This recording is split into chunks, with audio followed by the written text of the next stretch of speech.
My name is Gabriel Mayer, and for my practicum program, I worked as a part of the East Coast Prison Justice Society.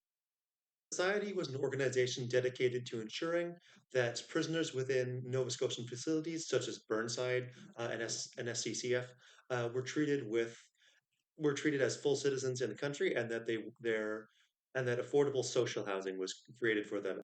The current project being organized by their lawyers relates to ensuring that prisoners being held in federal facilities have a chance to apply for remand, which means that prisoners who have potentially been incarcerated and not adequately tried, or even those who just pled guilty since they were since they were awaiting sentencing for such a long time, have a fair opportunity to attempt to apply for.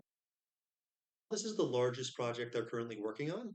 As a student, I was more involved with collecting information from prisoners, mostly via the phone line. This meant that I would spend a few hours of every session I was there, either doing other work while I was waiting for people to call, or talking to prisoners or formerly incarcerated people on the phone line.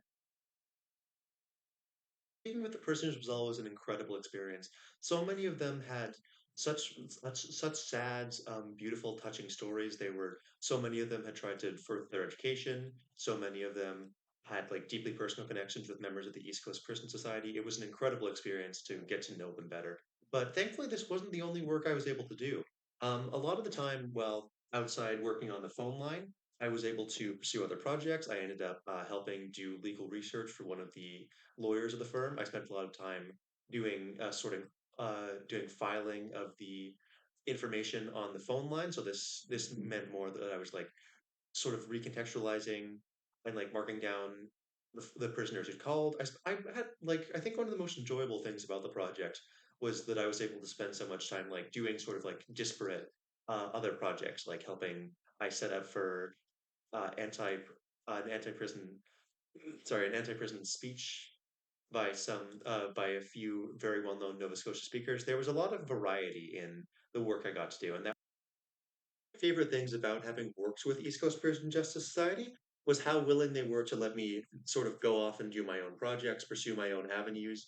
And they let me do one massive project, which involved attempting to get books for prisoners that was incredibly fun. So this was a project that came about due to the budget cuts that happened midway through 2026. Due to that, the budget of male prisoners for their libraries was completely slashed. And since I'm working at FIP at the same time, and I have a lot of students who have like, philosophy books, a lot of students who like have sort of like classics that they don't always need or that they don't have a use for. I spent a lot of time just like trying to assemble books. Like I went to little libraries. It was a really, really fun time. And I think this is one of the best things sort of about East Coast Person Justice Society. They're so willing to let you just like go off and do what you're passionate about and pursue other avenues that work towards that are a part of their anti-carceral efforts. It was really, really fun and like really great to get to do a project that felt all my own. The project was a fair bit of work at points, and I think a few times I definitely might have bit off more than I could chew in terms of balancing it with schoolwork. But the organization never like pushed me into doing more work than I felt comfortable with. They were very honest and transparent about letting me know that I was doing unpaid labor for them, and that like me being there was like more for their benefit. I always felt really valued, like by Sonia Klein, my direct supervisor, and just like many other of the lawyers and just like people in the organization I worked with, which was always really, really nice. And like really I was only there for a few months, but they did an amazing job of making me feel like I was a meaningful part of their.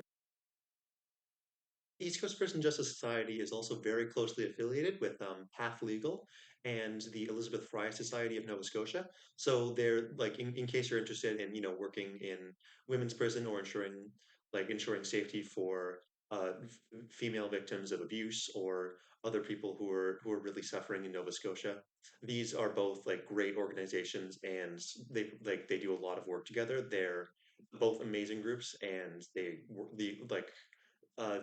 East Coast Prison Justice Society works very closely with them.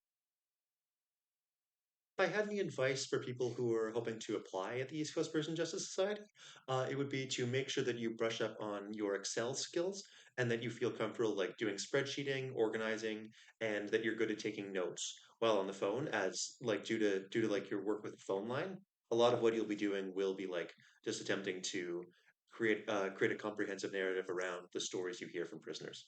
I loved working at the East Coast Prison Justice Society.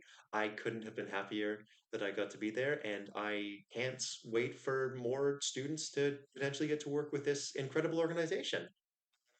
Thank you very much, and I won't see you there, but I hope you look forward to enjoying the experience as much as I did.